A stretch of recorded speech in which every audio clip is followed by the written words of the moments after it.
Ertu á leið heim úr vinnu? Stilltu á FM 89,1.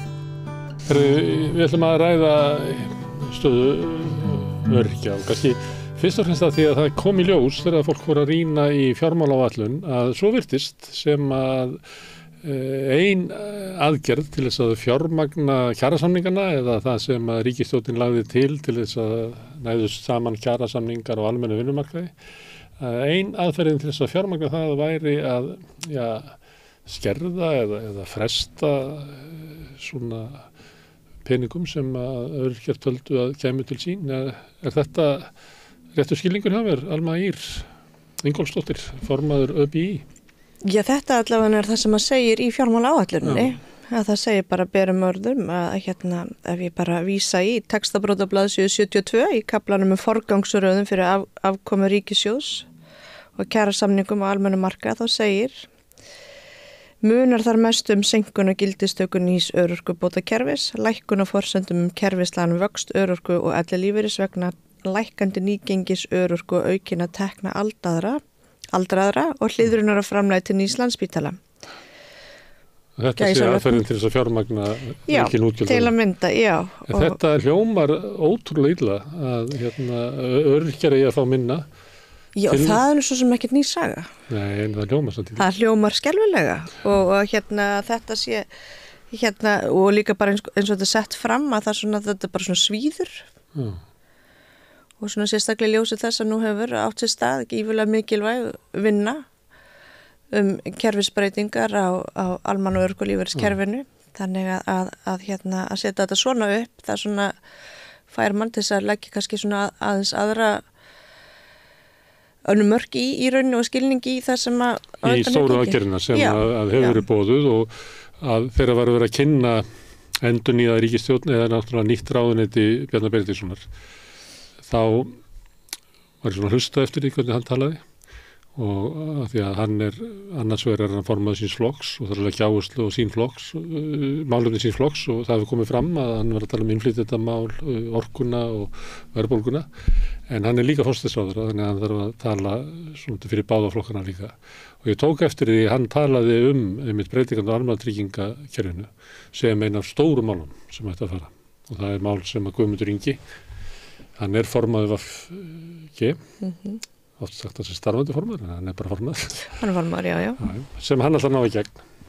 Og þarna kemur raunverulega kannski í ljós með hvaða huga menn horfa á þessa breytingar. Menn horfa á að það leiði til minni útgjalda ríkissjóðs vegna örorkulífeyris. Já, og það nú svona sorglegt einhvern veginn alltaf að hugsa þetta sama hvar sem að í rauninni kemur niður í umræðinu þennan tiltekna hóp. Eins og þetta sé bara eitthvað mengi sem að einmitt bara svo orkuauðlindir eða hvað þetta hann heldur til fyrst og fremst fólk að þá mjög veikri stöðu bara gífurlega í veikustu stöðu bara samfélagsins alltaf og hefur verið að þá alltaf kostnaðurinn það sem alltaf einhvern veginn forsenda hægt sé að gera eitthvað að það eitthvað, þetta dýrt, þetta kostar og kostnaðurinn alltaf í rauninni grundvalla forsendan ekki það að þarna sé bara líf undir Og það bara, það er rauninni sama hver komið niður. Það skiptir ekki máli hvort að snýra hjálpartækjum fyrir hreyfihamla fólk eða hvort það bara að fólk eiga milli hnífs og skeiðar. Og þetta er rosalega þreytandi, en þetta bara staðreynd.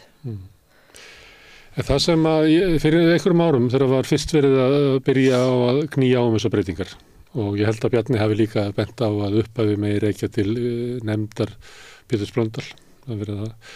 En lengi vel að þá var ÖBÍ í harðri mótstöðu þetta, sérstaklega út af starfsgetumatinu, út af reynslu annarra þjóða, sem að þá var því komið í gegn þessari breytingu til þess að minnka kostnaðinu við þetta.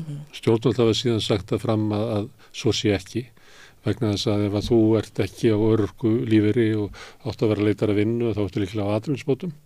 En þessi texti þarna bendi til þess að ef það væri svo að það væri kannski kostnað sem var annar staðar, þá stendst þessi texti ekki.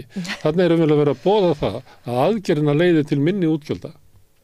Já, það hefur náttúrulega verið stefna stjórnvalda og það er ekkert farið einhverjum leyni orðum það í stefnu þeirra núna, bara síðastliðin ár, að það eigi að fækka fólki á örorku. Fólki eigi að fara í endurhæfingu með tilliti til starfsgetu og þess að það komist og að stefnan sé þá alltaf að einstaklingarnir komist aftur út af vinnumarkaðin sem alveg gott og bara sem eru markmið hvers einstaklings líka. Já, fyrir þann hóp sem fyrir þá sem að geta það. Og þá hefur bara eins og þetta núna að þá náttúrulega bara vinnumarkaðin engan veginn í stakk búin til að mæta öllum þessum hópi. Þar sem að þurfa að vera viðjandi aðlögun þar til þess að vera gætt. Ég meina þarna bara, hópurinn jafn stór og hann misjafn, misjafna þarfir og þarna fullt af fólki undir líka sem að hefur bara heilmikla reynslu og þekkingu gífulega mikla menntun. Þetta ekki bara einhver einsleitur hópur. Og þarna hefur bara vinnuhópurinn vinnumarkaðurinn ekki verið tilbúin til þess að mæta þessum horfi og hvorki ríki eða sveitafélag hafa sýnt með góða fordæmi að þau séu tilbúin til þess að veita hlutastörf til dæmis. Þannig að þetta þarf að tala saman ef að þetta á að vera svona göfugt markmið. En eins og þetta sett upp í dag í nýju frumvarpi sem að núna liggur fyrir og hjá velferðarnefnd. Þar sem að breytingar eru lagðar til á lögum þá almannatryggingar meðal annars og svo öðrum sem að þarna í rauninni teljast til þetta greiðsluflokka sem eru þá í dag að þarna er verið að horfa á þetta það sem að kallast þá samþætt sérfræðimat og við höfum gert athugasemdir við í okkar umsögn við þessi frumvarp að það sé bæði óljóst og óskýrt hvað felist í þessu samþættu sérfræðimati af því það er ekki til í dag. Það sem að við höfum fengið upplýsingar að það sé ekki verið að horfa til þessa breska kerfis sem er gott því að það náttúrulega var bara sýndi og leiddi af sér bara hafði hræðilegar afleiðingar í för með sér. En þarna sé verið að horfa til í rauninni, það verið mikið að horfa til Hollands og það sem að kallast ICF, ég nú þekki ekki alveg hvað býr á baki að því að við höfum bara verið að vinna með þessa skammstöfun þar sem eru aðrir grundvellir eða forsendur sem liggja baki matsins einstaklingsins. Þannig að vonandi hvort sem að það fari fram eða ekki, nái fram að ganga eða ekki, að þá er það raunverulegt það sem okkur hefur verið sagt en ekki bara orð á borði og í rauninni ekki hægt að fylgja því eftir með framkvæmd. En það allavega mér vitrari menn í þessum efnum og fræðum eru hrifnari af þessari útfærslu sem að þetta ICF felur í sér þá heldur en eins og þetta breska starfsgetumat að þarna og líka mér finnst svo ótrúlega mikilvægt að í þessu þarna er verið að tala einhverja stærstu kerfisbreytingar sem hafa átt sér stað fyrir almannatryggingakerfinu og þetta er alltaf fólk þarna undir. Þetta er ekki gróður, þetta er fólk sem er eitt, það er í sambúð, það er gift, það á börn eða hvernig sem það er. Allt reyðir þetta sig á kerfið af einhverjum ástæðum. Það er ekki að því að það er enginn að sækjast eftir að vera. Nei, það er enginn byggður eftir því að verða að fá öryrkja og fá að fá. Þannig að mér finnst í öllu svona þá verður að horfa á það af hverju erum við að gera þetta og hvernig ætlum við það ekki nóg að leggja upp með einhvern starfsóp sem er að vinna að einhverju göfugu markmið sem að þetta kerfi á þá að innihalda. Heldur verið framkvæmd en að vera eftir því líka. Því að þetta er alltaf það sem að fólk þarf að reiða sig á. Þannig að mér finnst það einhvern veginn svona gleymast oft í umræðinu að þetta er alltaf fólk aðna undir. Það er ekki nóg að hann eitthvað rosalega fínt, flott kerfi sem svo bara engan veginn virkar og hvað ætlum við að gera ef það virkar ekki? Já, þetta fólk á myndi skís og bryggju svo sættir. Já, það var reynslan í Bretlandi allavega. Já, og það hefði bara alveg hræðilegar afleiðingar, svo ekki sem meira sagt. Fólk bara dó. Já. En ég vona nú að meða við og eins og ég segi svo ég vísi í þau sem eru mér fróðari í þessum efnum og hafa verið með okkur í þessum okkar umsagnagerð líta svo á eftir mikla heimavinnu að þetta sé það besta sem að hefur komið fram eins og staðan er í dag. Þetta sé betri tillögur heldur voru hér fyrir ykkurum. Já, allt annað í rauninni, allt annað. En fyrir þá sem ekki eru alveg inn í þessu, er það rétt að segja það að núna er kerfið þannig að það er læknir sem að metur hvort að þú sért með örorku og gefur það út. En þegar það kemur starfsgetumat inn í þetta eða hvaða nafni sem gefið, að þá kemur síðan annan mat þar ofan á, það sem reynt að meta það hvort þú sett hæf til tiltekinna starfa, kannski til hlutastarfa, því að þú kannski getur sinnt einhverjum störfum þótt að þú sett fötluð eins og við vitum. Og þá kom einhverju aðrir heldur en læknar til þess að meta það. Sko þá að vera meðan við eins og þetta eru uppsett, já, að þá mun þetta nýja samþætta sérfræðimat leysa af hólmi örorkumati og þennan örorkumatsstuðul sem fólk fer og mælt eftir, það mun leysa það af hólmi. Þannig ég fæ mat það að ég geti sinnt huggulegri innivinnu í 50% starfshlutfalli og svo fer ég út á markaðinn og reyna að finna það starf. Með aðstoð, já, þá Vinnumálastofnunar. Já, það það sem er lagt upp með. Og í þessu samþættamati að þá ekki bara verið að horfa á þessa læknisfræðilegu örorku. Heldur annað, sko þá ég meina bara það sem læknisfræðilegt, heldur það sem félagslegt líka og svo andlegt.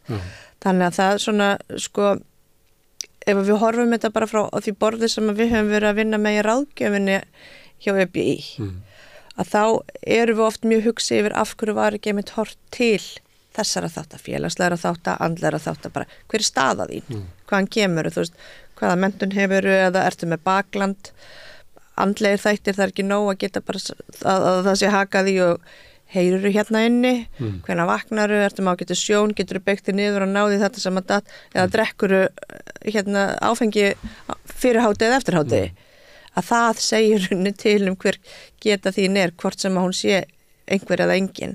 En að þarna eru þá komin fleiri sko forsendur inn í sem að vonandi verða til þess að fólk fær þá bara sko viðeigandi mat. En þetta ekki þannig að núna staðan svo að örorkumat þitt metið, það tilheyrir, eiginlega bara heilbrigðiskerfinu, en síðan kemur annar mat sem að geta þín til þess að vera á vinnumarkaði. Og þá það eiginlega viðfang vinnumálastofnunar eða bara atvinnuleysisbóta eða vinnumarkaðarins að finna starf fyrir þig sem að hentar getu þinni til starfa. Það þannig, já. Og þau sem að sko að því nú á að snúa þessum tölum við, þannig að þú ert ekki lengur með 75% örorkumat sem það í rauninu 100%, heldur ertu með 25% eða minna. Nei, þetta örorkumat. Örorkumat að því að nú verður kerfinu breytt þannig að þú ert annarkvort með örorkumat eða hlutaörorku. Og þessi hlutaörorka þá í rauninni einhver starfsgeta fyrir hendi eða ekki. Og það þá í rauninni allir sem eru með meiri en 26% getu. Það búið snúa í rauninni tölunum þarna við. Það hlutfallinu í rauninni. Þannig, en svo, já, ég meina, vinnumarkaðan tilbúin til þess? Já, ég held að sé almennu skilningur að vinnumarkaðan hafi frekar verið að þrengja, auka kröfurnar á vinnuaflið, að það sé frískara og ákafara og það sé meiri aðgengi fyrirtækjana að fólki og öðru slíku. Ég held að það sé svona almennu tilfinning fólk sem á vinnumarkaði. Frekar heldur en það sé meiri sveigjanleiki eða meiri sveigjanleiki til hlutastarfa og annað, ég held að. Nei, og líka það, sko, nú ég bara ég búin að vinna lengi við þetta, ég með ákveðna reynslu og ég á kannski þessa menntun á baki sem ég kannski ekkit endilega unni við, en ég bý að þessu og hvað ég að fá við starf samkvæmt því? Ég að fara í eitthvað allt annað? Og þetta náttúrulega bara, og þetta óljóst í frumvarpinu. Líklega hugmyndið svo að með því að horfa á þetta þarna megin frá, að þá verði til svona hvati, örfun, gulrót og svipa jú, til þess að þú farir út á vinnumarkaðin. Það einmitt markmiðið. En þetta brýnt, vandinn sá í íslensku samfélagi að það sé allt of mikið af öryrkjum sem að geta vel unnið en ekkert að vinna? Þú nú ekki að draga eitthvað línu þar og ég hugsa að það örugglega einhver hópur sem að, sko ég held að það sé mest líka bara það örugglega hópur sem að vill geta unnið, lagt eitthvað til samfélagsins en hefur ekki kost á því bæði af því það ekki hlutastörfi hæfi. En þessi lagabreyting breytir því ekkert. Vinnumarkaðurinn verður alveg Nei, það alveg rétt, vinnumarkaðurinn verður alveg svo sami en þarna meðað við sko fyrir þann hóp sem að getur unnið og vill það. En hann ekki bara að vinna í dag? Ég ekki endilega svo viss. Nú, þannig að sé hópur... Af því að þá erum við farin að koma kannski að tala, þá erum við komin að því að sko skerðingarnar. Já. Af því að ef þú vinnur í dag, þess að ég með 75% varalegt örorkumat með 100% vinnugetu. Já. Þannig að það enga skerðingar hjá mér, þú veist, ég myndi aldrei fá og hef aldrei fengið. Já. Þannig að en fyrir þann sem að getur kannski unni 40%, að þá byrjar hver króna að skerðast af því að vinnuframlagið bara 40%. Já. En með þessu nýja kerfi... En það vandamál sem að sko ríkið býr til með skerðingunum sínum. Það ekki vandamál öryrkjans. Nei, en mér finnst það sömuleyti sko nýju lögin og breytingarnar eins og vandinn séu öryrkjans. Já, og það hvort sem vandi, og það einmitt, það svona svipað umræð eins og með kostnaðin, að þetta alltaf vandinn þinn. Það alltaf svo fólk sem kom í einhvern sjálfskapavíti. Það enginn sem sækist eftir því að vera þarna. Nei. Og þetta ekkit eitthvað sem að sá sem að þarf að reiða sig á þetta kerfi, að hann að burðast með það, einmitt, að hann sé annarkvort fyrir eða of dýr, eða hann hafa bara komið sér í það sjálfskapavíti. Og það svona, og það alltaf, eimir alltaf af því. Já. Og við erum ekkert að ráða í það neitt, við höfum bara heyrt þetta í ræðunir í þingi. Já, og ég menna bara hlusta á hátt setta embættismenn, sko, forstjóra og aðra í opinberum stofnunum tala fólk sem að reiðir sig á annarkvort almannatryggingakerfið eða bara einhvers staðar þar sem að niður kemur af hópi fatlaðs fólks, að það bara orðræðan sem að einhvern veginn fær að þrífast. Gammar þessum hópi bara til skammar. Já, hún það. Já, hún það. Hérna fyrir einhverjum árum að þá setti ÖBÍ sig á móti þessu svona breytingum. Núna svona eins og hlutlausari afstaða. Það vegna þess að eftir svona langvarandi streð að þá andstaðan undanföllum árum hafa þó leitt þess að nú erum við með svona skárri útgáfa þessu allavega og kannski bara best útgáfuna með að við það sem hefur verið að gera erlendis þótt að séu mörgum spurningum ósvarað þá má segja að ÖBÍ sé að láta af andstöðu sinni án þess að beint að styðja þetta eða hvað? Nei, þetta ekkert sama mál. Þetta ekkert sama í rauninni kerfi sem verið að bjóða, leggja fram núna eins og var gert þarna 2018. Þetta ekki að sama. Þannig að ÖBÍ vann þá baráttu að stjórnvöld féllu frá þeirri og þá kom stjórnvöld með aðra útfærslu og hver afstæði ykkur til hennar? Sko við viljum sjá kerfisbreytingar. Já. Það bara að því að eins og kerfið núna, þá það bæði bara, þú veist, það ómanneskjulegt, það illskiljanlegt og ef það heldur svona áfram, þá munu aldrei nást fram einhverja breytingar. Því ef við erum að gera kröfu til dæmis hækkun og einhverjum bótaflokk, það það margir bótaflokkar að fólk veit ekkert hvar það Þannig að öll þessi einföldun, við viljum sjá hana, því að það auðveldar að berjast fyrir hækkun til dæmis grunnlífeyris í nýju kerfi versus það sem í dag. Því þegar við erum að gera það, að þá bara kemur það niður einhvers þar annars þar. Þannig að þau hækki grunnlífeyrinn, þá auka skerðingarna svo mikið að kannski þeir sem að mest þyrftu á okkur stuðningi halda, hækki ekki neitt. Nei, og það viljum við sjá til þess að sé hægt að fara að setja fókus á bara, heyrðu nú, kerfi orðið gagsara, það auðveldara, það auðveldara, hækkiði núna grunnlífeyri. Því að það hefur alltaf verið forsendur fyrir það sé ekki hægt. Þannig að ef það á að breyta því, þá bara gjörðu svo vel, haldi ég áfram. Sýnið og verði við vilja löggjafans og markmiðum þessa frumvarps sem á að bæta afkomu og líf fólks sem að reiða þessu almannatryggingakerfið. Ekki það að... Þannig að þið styðjið þetta þó svo að hafi komið fram að þið voru ekki beint til, það var ekki haft samráð við ykkur framlýsinguna. Við erum ekki að styðja í þeim skilningi sem við viljum sjá þessar kerfisbreytingar en áður en að þetta frumvarp verða lögum þá erum við með 14 áherslu punkta. Þið voru að senda það inn.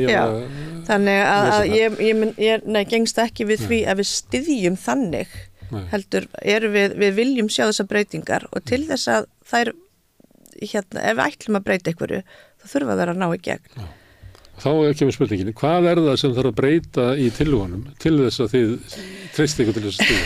Ég ekki að byrja að fara yfir 14 atriði, en þú tekur svona það helsta. Já, okkur finnst það sko of óskýrt til þess til dæmis bara að þingmenn geti sett sig nógu vel inn í og skilið umfangið sem að felst í þessu frumvarpi. Það var margt óskýrt og óljóst hvernig að vera. Það er engin mælikvarði, það hefur ekkert verið mælt. Áhrif breytingana hafa til dæmis ekki verið mæltar. Hvernig kemur þetta til dæmis niður á mannréttindaskuldbindingum? Er lagaáskilnaður fyrir hendi að skilyrða virknistyrki? Máttu skilyrða eitthvað sem er varið í stjórnarskrá? Það eru svona spurningar sem við erum að varpa fram og höfum áhyggjur af. Alma, ég er fyrir einhverjum árum, bara fyrir löngu síðan, svo sé bara 20 ára síðan, þá sagði einhver að þetta kerfi væri svo flókið að skildi það enginn. Já. Og ég sá þingmennina hlaupa í það skjól og síðan hafa þau bara verið þar og eiginlega ekkert lagt sig fram að reyna að skilja þetta. Nema kannski bara einn þingmaður á kannski hverjum áratug. Já, og við erum að tala að þannig löggjafinn. Ég veit það. En þeir hafa bara lítið, þú veist alveg, að þingmenn hafa bara lítið áhuga að setja sinni sem mál. Já, og það er svona eiginlega okkar tilfinning að það sé ekki nógu margir af þessum 63 sem eru búin að kynna sér einmitt þetta eins og það hefur verið kynnt umfangsmestu kerfisbreytingar síðust áratugi. Og mér finnst bara þú veist, við krefjumst þess að þú gerir það. Það verði alvöru umræða inn í þinginu á stjórnmálavettvögnum og bara spurningar sem er bara erfitt og flókið að svara og sem að þarf að koma fram til þess að svona geta átt sér stað. Því að þetta er það er ekki nóg að leggja upp með göfug markmið. Þú verður að geta fylgt þeim eftir í orði og sýnt ábyrgð. Því að þarna er undir hópur sem að reiði sig á þessa framfærslu sem hefur ekkert hann að segja. Og ef það er allt í einu orðið þannig að þingmenn bara vinni ekki þá vinnu sem að þeim í rauninni ber og það verður til þess að hópurinn bara hangi ennþá undir einhverjum veikari stöðu eftir. Já. En þú sagðir áðan að mat sem á að koma í staðinn fyrir örorkumatið, það sé ekki alveg skýrt hvernig að því er staðið. Sem hlýtur að vera algjört lykilatriði. Já, og það er náttúrulega ein grundvallar forsendan fyrir því að við styðjum náttúrulega ekki þetta frumvarp að fullu af því að það er ekki, og það er ekki til þó svo við höfum fengið einhvers konar, við höfum fengið fundi það sem er varpað upp svona átt að vera og eins og ég taldi upp áðan, en hvernig lítur það út á blaði? Nú er verið að vinna því að búa til hóp sem á að vinna, einhvers konar samráðshóp sem á að vinna að þessu mati, að þannig að og við munum sem betur fer á samt hinum hagsmunasamtökunum, Landssamtökunum Þroskahjálp og Geðhjálp eiga þá fulltrúa þar inn, ekki sem að kemur þá beint frá okkur heldur fagaðili sem að hefur þá þekkingu á í rauninni þessu málaflokki, mati þá, sem á þá að vera að tala okkar máli, en þegar það er rosalega erfitt að leggja fram eitthvað mat á eitthvað sem er ekki til. Hvernig getur stutt við eitthvað sem er bara til í orði, það er ekki til á borði og þú getur rauninni ekki sagt þetta eru nákvæmlega það sem að verður. Þú veist, jú, það á að leggja mat á félagslega, líkamlega og andlega þætti, en hvað svo? Hvernig verður það gert og hvernig hver gerir það og hvernig? Já, það verður alltaf á forræði Tryggingastofnunar. Þannig á grundvelli þessa laga getur við ímynda okkur einhver sem að hefur samkennd með öryrkjum getur afgreitt búið til kerfið svona. En síðan getur líka ímynda okkur einhver sem hefur kannski verið að básuna í þingi andu sína hvert öryrkjum og hlera. Hann getur búið til allt annað kerfi á grundvelli þessa laga sem er kannski óbærilegt að lifa við. Já, ég vona heitt og innilega að svo verði ekki, en á öðru kosti að því að eins og ég sagði áðan að þingmenn virðast ekki hafa verið að leggjast yfir þetta. Ef þetta hefði verið eitthvað annað, að þá hefði örugglega verið miklu hávarari umræða þetta. Og mér finnst það óskiljanlegt og mér finnst það mjög svona sárt fyrir hönd þessa gríðarlega stóra hóp sem að hefur í rauninni ekkert þetta að segja. Og ég meina samráð, eins og við leggjum skilning í samráð, er eitthvað þar sem að þú kemur að borðinu og farð að hafa eitthvað með að segja og þú vinnur að því með, var ekki viðhaft. Upplýsingafundir, jú, vissulega, samtöl vissulega, en það breytti því ekki að þegar að frumvarpsdrögin voru lögð fyrir í samráðsgátt og við skilum inn stóri umsögn og miklum rökstuðningi þar á bakvið með aðstoð lögmannin okkar að það var engin athugasemd tekin í greina. Þannig að það er ekki heldur samráð á mínu viti. Og svo núna liggur þetta náttúrulega búið að mæla fyrir þessu stjórnarfrumvarpi og þannig að mér finnst svona miðað við að það hafi ekki verið tekið til neinna athugasemda beint að það sé bara svona, það er bara krafa af okkar hálfu að þingmenn kynni sér þetta. Af því að þarna er bara allt og stór hópur undir sem er ákvarðar framfærsla af löggjafanum sem kannski hefur svo engan skilning eða þekkingu eða áhuga á því sem það er að samþykkja. Hvenær er stefnt að því að afgreiða þetta mál? Sko við höfum verið boðið á fundi á velferðarnefnd núna ekki morgun heldur en miðvikudaginn. Þannig að það er svo sé vilji meirihlutans að afgreiða þetta fyrir voru. Ja, það er bara nákvæmlega þannig. Og hvernig líst ykkur á það? Finnst hljómar eins og þið finnist málið vera bara vanreifað í þinginu að þingmenn eiginlega það er bara algjörlega mín upplifun. Og ef þetta fer í gegn þá verður þetta bara ferið í gegn á afli stjórnarmeirihlutans, við þekkjum það alveg á þingi að bara stjórnarmeirihlutin ákveður að samþykkja eitthvað þá bara rétt að stjórnarþingmenninu upp og málið er afgreitt. Ég allavega vona það að þegar við förum fyrir fund velferðarnefndar að þeir þingmenn sem þar sitja í þeirri nefnd séu búin að kynna sér bæði frumvarpið eins og það er lagt upp, greinargerðina með því, athugasemdirnar okkar og umsagnir annara aðila og þeir taki mark á því það sem að þar kemur fram.